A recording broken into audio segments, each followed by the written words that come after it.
For internationally renowned American rap artist Royce da 5'9".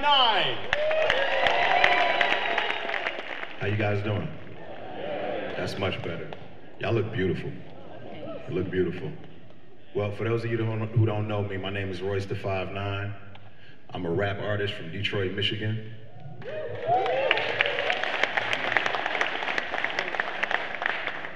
And I'm alcoholic.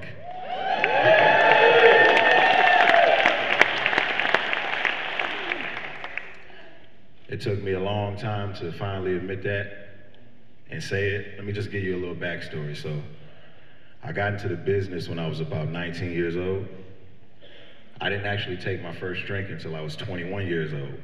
So my first experience was I was doing some behind the scenes writing for Dr. Dre. So myself, my good friend Eminem, and Dr. Dre were sitting in the studio, and he said, "You ever drink before?" I said, "Nah, I was always athletic in high school. All my friends were drinking beers. I used to be like, ugh, man, y'all drinking beer?" But Dr. Dre. So I took my first drink with Dr. Dre.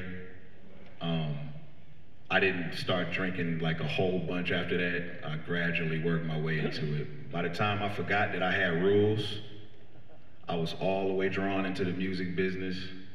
I was drinking every single day. I got to a point where we would go to the club together, me and my friends.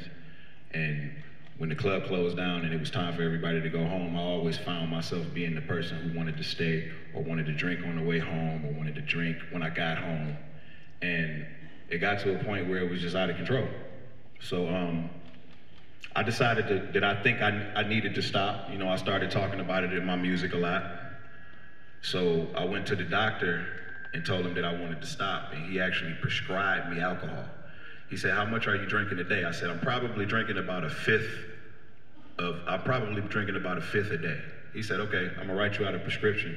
So he had me drink a fifth this day, a pint the next day. So I'm looking at this like, man, this is a problem. You know what I'm saying? So that didn't work. Switching to wine on the weekends didn't work.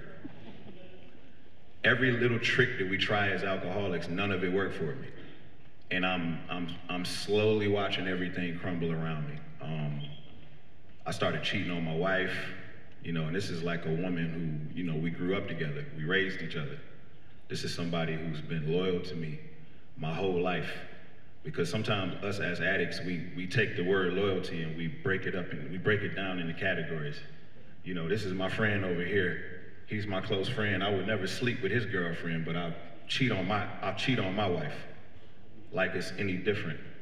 Loyalty is loyalty. If you love somebody and you're loyal to them, you're loyal to them.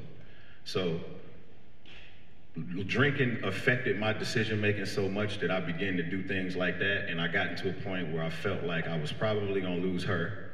My son was getting a little bit older. I got 5 kids, by the way, but my oldest son was starting to get a little bit older. He started to notice some things.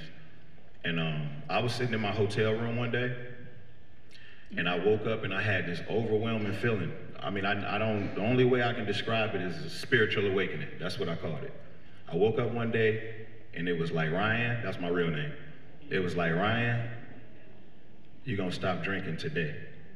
You gotta stop drinking." Because I forgot to tell you too, I formed this group called Bad Meets Evil with Eminem, and we put out an album together. So I was on like a high in my career where I was probably in the best financial situation that I had ever been in my life, but I was on a mental low. I was so unhappy. You know what I mean? So I woke up, I was like, it's time.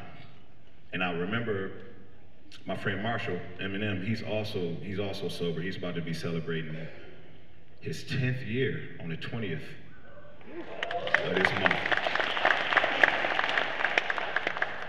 So one day I was sitting in the studio with him. I know I'm kind of scatterbrained. I don't have like a script or nothing, but so I was sitting in the studio with him one day, and this is when I still was drinking. And he said, "Yo," we were having a conversation, and just totally off topic, he just came out of nowhere and said, "If you ever feel like you got a problem, you can call me, right?" And I was like, "Okay." And I didn't know if he was insinuating that he felt like I had a problem. I don't know if it was something that I said. I don't know what it was that made him feel like he needed to tell me that, but he told me that, and it stung. It stuck to me for like a long time, because he's a little bit older than me in my peer group, and he kind of put me into the business. So I always want to impress him, and I always want to make sure that I look a certain way to him. And I didn't want him to feel that way about me. So it stayed in the back of my mind. So when I had this spiritual awakening in my hotel room, he was the first person who I thought of. I thought of my dad first, and then I thought of Marshall. So it's a little easier for me to talk to Marshall about it than it is my dad, so I called Marshall. He answers the phone. I said, yo, I think it's time. I think it's time for me to stop. As a matter of fact, I know it's time. The way that I feel right now, if I don't act on this feeling, I had already been to jail for drinking and driving. I got into a bad car accident. I'm pretty much about to lose my wife. Everything bad that you can think of that can happen to you as a result of drinking has already happened. So if I don't act on this feeling right now, I don't even know if I'm gonna survive this. So after he sat there and listened to me, he said, Royce, listen, let me tell you something. He said, that's the realest thing you've ever said to me. He said, now you're realizing that you're at your strongest right now. When you finally admit that you're powerless over this and you can't stop on your own, that's when you're at your strongest. And he said, come home, come home. So I went home, and now mind you, I told you I was at a financial high, but I didn't have health insurance. That's the music business. So I didn't have health insurance, so he put me into this hospital. Like, he has a personal doctor, so he put me into this hospital. They took me into the hospital. They monitored me for a couple of days, because I got to a point where I couldn't really sleep if I hadn't been drinking, because I'd shake. So they monitored me for a couple of days. I got some really, really good rest, almost as good as the rest I got when I went to jail. So I got some really, really good rest. That was almost 6 years ago, and I haven't had a drink since. 6 years. I don't know if it's anybody in here who has any kind of aspirations of being in the music business, or if you're a young artist. Let me tell you something. Like, when we first get into this business, we're automatically taught that the drugs and the alcohol is a part of it. We're automatically taught that we need to do these things in order to be creative. You got a beautiful mind. You got to use it the way God intended for you to use it. All of that stuff is just put into this business as a huge distraction. It's used to distract you away from what your natural goal is, and that's to be successful and do the right thing. All right, so don't forget to take care of you, because that's what I forgot to do. I forgot to take care of myself, and I almost lost it all because of it. Thank God I can rap really good. I'm just kidding, but that's why I enjoy coming out and doing these types of events. I really do. I like to hear other people's stories. I like meeting guys like Daryl Strawberry, you know what I mean? Like, that's like amazing to me. So I got this song that I want to do for you guys.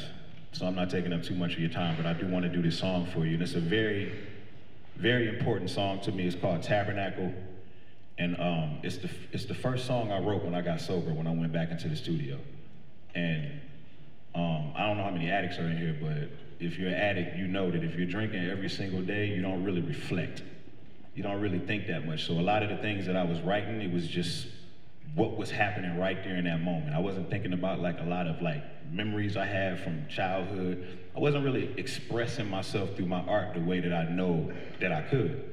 So the first time I put pen to paper when I got sober and I got in the studio, I automatically started getting all these memories of like my childhood and stuff that was happening to me that I felt like would be interesting to people if I wanted to share. So it's actually a story about the day that my son was born. My grandmom died the same day, and I also met Eminem the same day. So all of these things happened on the same day, and everything went down in the same hospital. And my granny she didn't even live near the hospital. She got into a car accident on her way to church, and she ended up getting taken to that hospital. And when I got to the hospital, I got there because my wife was going into labor. I didn't know anything about my granny getting into a car accident. So it's a really wild story, so I decided to write about it. So I hope you guys enjoy it. Vish, you there? If you're having a good time tonight, let me hear you make some noise. Everybody put their fives in the sky from Royce to 5'9". We're gonna do one verse. Come on. Like I'm standing inside a tabernacle. I promise not to line up one of these verses. Yeah. I started out as a battle rapper. All I knew was max sales, ADATs, DATs, and gas. Yeah. My name is Ryan Daniel Montgomery, recovering alcoholic. I grew up on 9 Mile. I'm not a gangster, thug dealer, drug, just an MC who made a name with his rhyme style.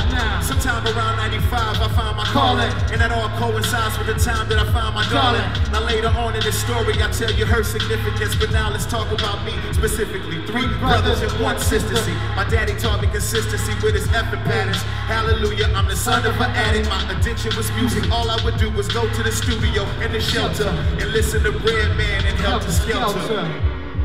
So it was a group called Helter Skelter, and it was a song by my man Sean Price, R.I.P. rest in peace, that I used to listen to all the time. By this time I knew I wanted to be an artist. I knew I didn't want to be nothing else, but my mom wanted me to go to college. I appreciate y'all. My name is Royce the 5'9". Remember what I said, take care of yourself. Peace and love. Beacons of hope.